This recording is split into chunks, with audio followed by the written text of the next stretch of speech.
Okay, what does the Bible say that the Antichrist will do according to Revelation chapter 13? First, he's going to come up from the sea. He is going to have the same description that we heard from Daniel 7 and 8 and so on. And he's going to have the 10 kings and the 7 heads. This is the beast kingdom. So you're going to have 7 heads and the 4 beasts on the earth. Beast kingdoms. Okay, then one of the heads, this is going to give us more detail about the Antichrist himself and what's going to happen with him. He is one of the heads, and he is going to receive a fatal head wound and seem to die and then raise from the dead. The whole world will see this and be in amazement, and they will actually start to worship the Antichrist and say, who is like the Antichrist and who can wage war against him? He will then, for 3.5 years, have complete and total control. In that 3.5 years, he is going to persecute and kill and capture Christians at rapid fire pace. He will be setting up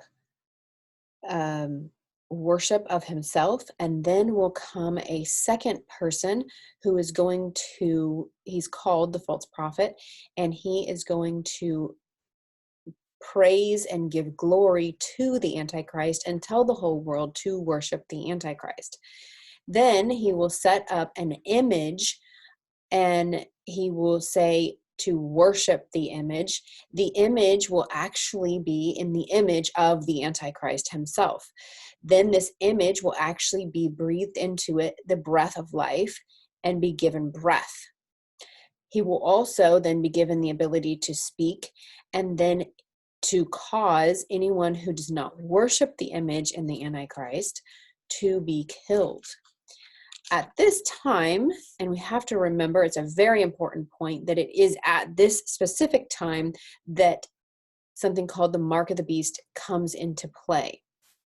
Now, there will be many things coming up to this time period that will set a precedent for the mark of the beast, certainly set in place by those 4 beast kingdoms, set in place by globalists, the Babylonian globalist idea. Perhaps there's going to be different aspects of that. However, it is not the mark of the beast until first we see the Antichrist on the throne, and he is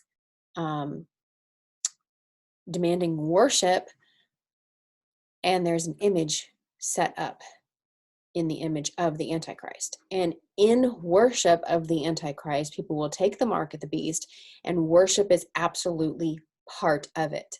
So to take the mark of the beast is to also worship the Antichrist. This is going to be a thing of great deception. So it will mean that the Christians will need to stay awake and alert and always be watchful with prayer. And they will need to, the people with wisdom will need to calculate, because the mark of the beast is a number of a person, and it is 666. It is also called the number of its name, specifically. So if you would like more information on this, read the entire chapter of Revelation 13, also Revelation 14, verses 9 through 11. More is said there about the mark of the beast. You can also see more information in when the Ancient of Days returns and wipes out the beast. And you can see that in Revelation 19, verses 19 through the end of the chapter. So that tells us yet a little more about the mark of the beast, and shows that it is associated with worship, in fact, of the Antichrist. Another passage that talks about the image and the mark of the beast is Revelation 16, verse 2. And all of those times that it's mentioned, it is mentioned with the mark of the beast and worship of the Antichrist and its image. So it is a very important point. So just because you are seeing that there are dangerous and even things that would be bad for you to put on your body and to maybe put into your body, such as vaccinations and medicines and chipping and whatnot. That is not to say that that is the same as the mark of the beast itself, although I am not saying you should take it or that I would take it or do it, because it could have other bad side effects. However, that is an important thing that we make distinct, is that it's not the mark of the beast until there is an image to worship. Okay, that concludes what the Bible says in Revelation 13 about the Antichrist.